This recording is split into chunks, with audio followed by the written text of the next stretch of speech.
Hey everyone, my name is David Peterson and I'm a firefighter paramedic here with Grand Haven Township Fire Rescue. And today we're going to be giving you a tour of our fire prevention and safety trailer.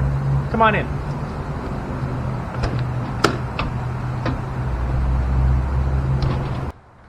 Well, welcome to the kitchen.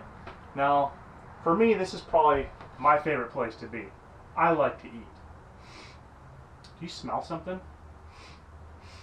My pizza. Oh, whew. Whew. Man, get this out of here. That was a bad mistake. Whew. All right, I'm going to air this out. I'll be right back. Sorry about that. That was pretty embarrassing. I can't believe I put something like cardboard inside of an oven where it gets really hot. I could have actually started the whole house on fire. In fact, even though I like to spend a lot of time in the kitchen, there's some pretty dangerous stuff in here. The reality is most house fires actually start right here in the kitchen by making cooking mistakes just like I was doing with that pizza box. So I'm going to give you a second here, and I'm going to let you look at the rest of the kitchen, and I'm going to help you identify some of the other unsafe items we see in here.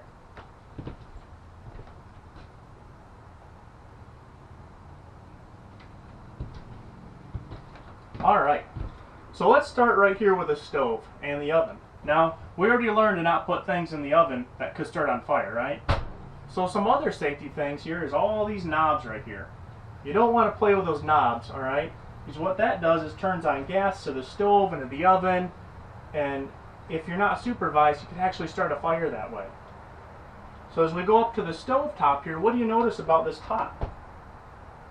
If you look at it, the handle here is actually sticking out into the kitchen area. That means if I were to come by, I could actually hit it, knock it off, and it could fall on the floor, it could fall on top of the stove, it could get burned, or it could start a fire even.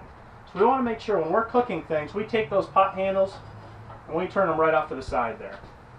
What else do we see about the stove that could be dangerous? How about these? Paper towels, right? Now, we use a lot of paper towels at the fire station because we're kind of messy. But putting them right next to the stove, probably not a good idea, right? Because these could be flammable too, so we don't want to start a fire by keeping them too close to the stove. So I'm going to take these and we're just going to move them way over here into the corner. And as we come over to the corner, what do we have here? We got a coffee pot, right? Now, I like my coffee too. Besides eating, coffee's right up there. But as we look at this coffee pot, the cord is actually going down into the sink and then back into the wall. Which means if this cord is broken at all, it could actually hurt you really bad when you turn the water on. So that's another thing we want to do. We're going to move this coffee pot away from the sink here. And remember, always have an adult do this.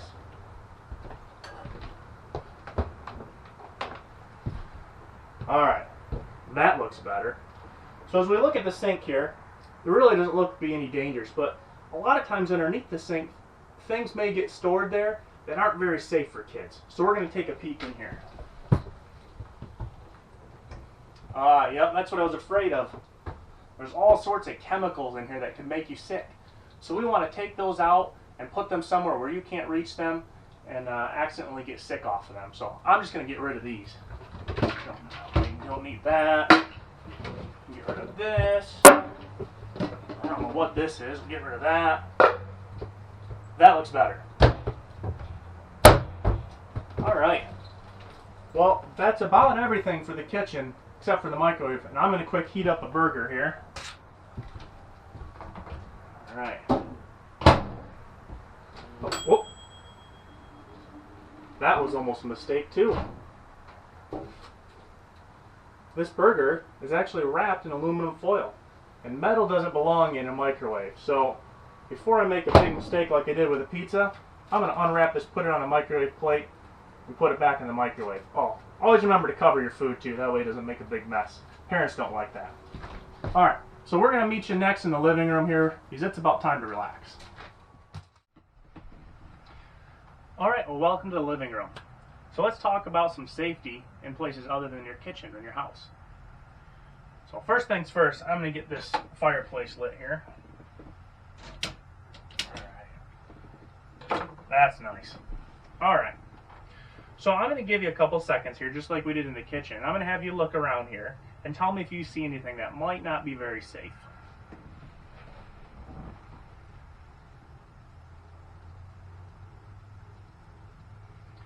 All right. Well, hopefully you identified at least a couple of things that don't look right. So to start with, the first thing that catches my eye is this magazine down here. Now this magazine was sitting right in front of the fireplace, and if you look at it, the corner of that magazine is actually burnt a little bit. And that's because the heat put off from that fireplace was so much that even though it wasn't touching the flame, it was actually able to light this on fire still. So we want to make sure that things like magazines, books, toys, none of that stuff should be anywhere near that fireplace. So obviously we don't want to start a fire. All right, the lighter. So the lighter was just sitting right here, and I used that to light the fireplace. But what I should have done is probably put it somewhere safe afterwards. So we never want to have lighters or matches or anything like that laying around where they're easy to get to. So if you ever see something like this laying up here or perhaps down here, or some matches, you want to come get an adult, don't touch it, don't play with it, and have them take care of it. So I'm going to go ahead and make this disappear as well. All right, couple more things in here. And some of these might not be as obvious to you, but we're going to show them to you here. So to start with, we got our big TV up here, right? And we got the power cord going from the TV into the outlet here. And what you might notice is this thing's kind of hanging here. One, it's kind of close to the fireplace. And secondly, it'd be really easy to be playing over here and accidentally trip or stumble and fall into this cord. And if you do that, look how easily that TV turns. And in fact, if you were to fall on this hard enough or trip on it enough, it might actually fall right on top of you, which could really hurt you bad. So we want to make sure that things like TVs are secured to the wall behind it so that they can't tip down on you. And the power cords are also tucked away in a safe area back behind the TV. Okay? All right, so what's next here? When we look here, I got my phone kind of hanging here. The cord's hanging on the ground. It's also pretty close to the fireplace. You could easily trip on it. So we want to make sure that this is also off the ground and in a safe spot. And when we look at outlets, we never want to put anything in here. All right, so the only thing that's supposed to go into these outlets are what's for outlets, which are these plugs. All right, and we don't want to try and put fingers in there, toys, and really we shouldn't even be plugging or unplugging these types of things from the walls. If you need something plugged in or if something comes unplugged, just get an adult and we can plug it back in or plug something in for you, okay?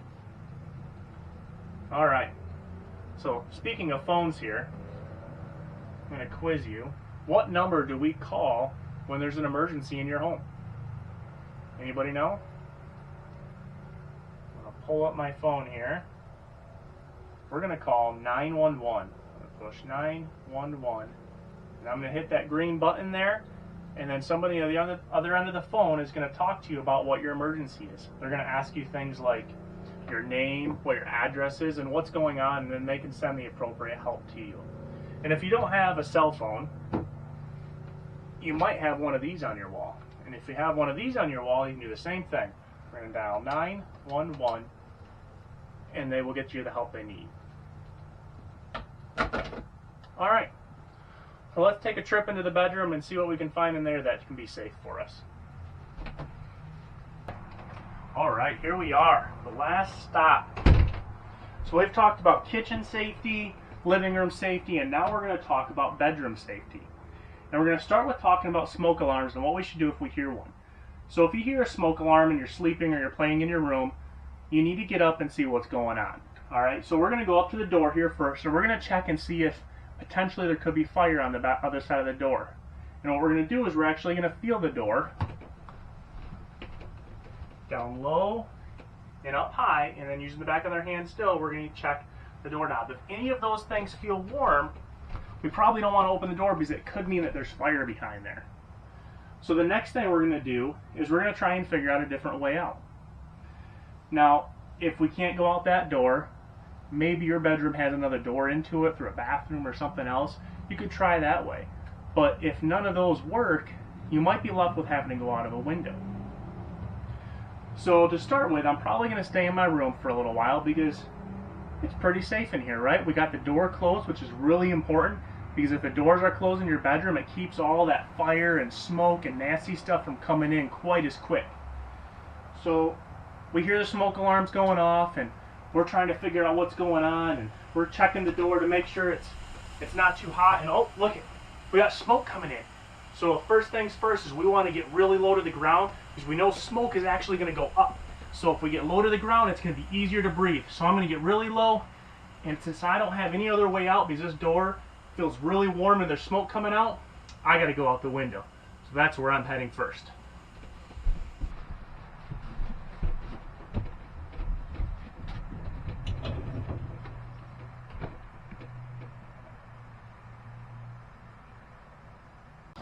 Alright, well I successfully made it out of the window here and made it out of the house safe. So the next thing I'm going to do here is I'm going to pull up my phone, I'm going to call 911, and then I'm going to go to a safe location. And this is where I need your help. So the first one is to make sure that your house has working smoke detectors. And the second one is to make sure you have a pre-planned location of where to meet your family in the event that you have to leave your house through something like a window or in an area that's different than your normal door. So that could be a mailbox, the end of your driveway, or it could be at your neighbor's house.